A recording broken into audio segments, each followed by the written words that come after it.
देवास से एक दुखद घटना सामने आई है जहां पर पटाखा फैक्ट्री में आग लग गई है।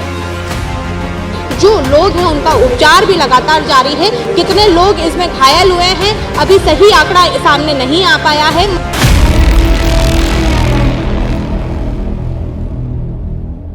देवास का टोंकला इलाका गुरुवार को उस वक्त दहल उठा जब एक पटाखा फैक्ट्री में हुआ धमाका कई परिवारों की जिंदगी तबाह कर गया। शवों के टुकड़े हवा में उड़ते रहे, मजदूर आग में जलते रहे और सिस्टम हमेशा की तरह सिर्फ मुआवजे की घोषणा करता रहा।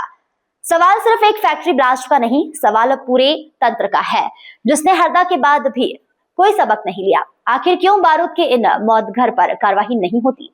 कौन बचा रहा है ऐसे फैक्ट्री मालिकों को? और गरीब मजदूरों की जान की कीमत आखिर इतनी सस्ती क्यों है?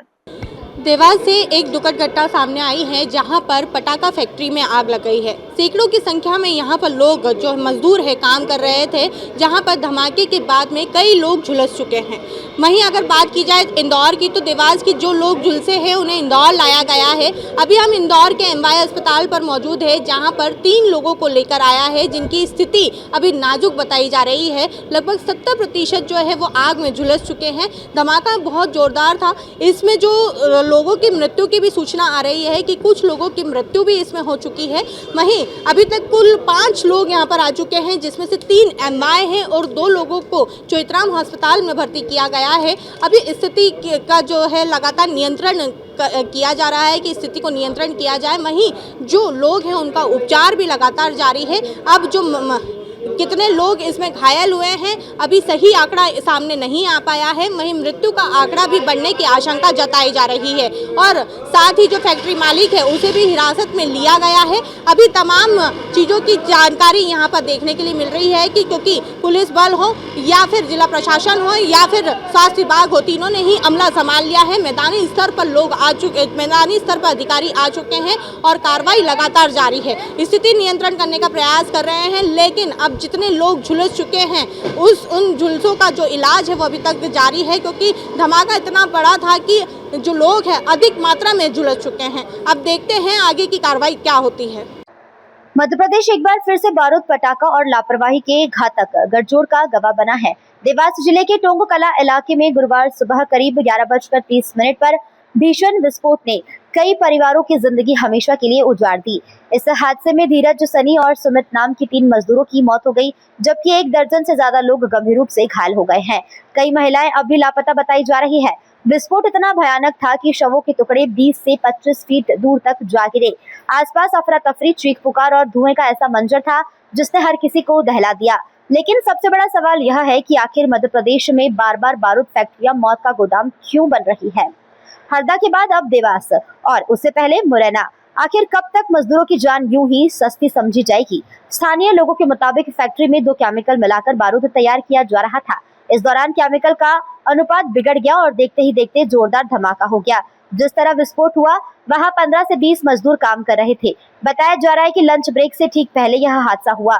मजदूरों का खाना तक आ चुका था, लेकिन कुछ ही सेकंड में पूरा परिसर चीखों और आग की लपटों में बदल गया। कई मजदूर खाना छोड़कर जान बचाने भागे, लेकिन कुछ को भागने का मौका तक नहीं मिला। ग्रामीणों का आरोप बेहद गंभीर है। उनका कहना है यह फैक्ट्री लंबे समय से नियमों की धज्जियां उड़ाकर चलाई जा रही थी। कई बार शिकायतें हुई, लेकिन प्रशासन ने कोई कार्रवाई नहीं की। हादसे के बाद गुस्साए ग्रामीणों ने कमिश्नर का घेराव करते हुए पूछा है कि आखिर अधिकारियों की आंखें बंद क्यों थी। सबसे शर्मनाक पहलू यह है कि जिस फैक्ट्री में 400 से 500 मजदूर काम करते थे, वहां सुरक्षा के इंतजाम नाम मात्र के बताए जा रहे हैं। पुरुष मजदूरों को 400 रुपए और महिलाओं को महज 250 रुपए दिहाड़ी देकर बारूद के बीच काम कराया जा रहा था। यानी गरीब मजदूरों की जिंदगी की कीमत एक दिन की मामूली मजदूरी से ज्यादा नहीं समझी गई। जिन महिलाओं के हाथों में परिवार का पेट पालने की मजदूरी थी, उन्हीं हाथों में मौत के मुंह में धकेल दिया गया। मुख्यमंत्री डॉक्टर मोहन यादव ने घटना पर दुख जताते हुए जांच के आदेश दिए हैं और मृतकों के परिजनों को 4-4 लाख रुपए की सहायता राशि देने की घोषणा की है। लेकिन सवाल यह है कि क्या हर हादसे के बाद सिर्फ मुआवजा और जांच ही समाधान है?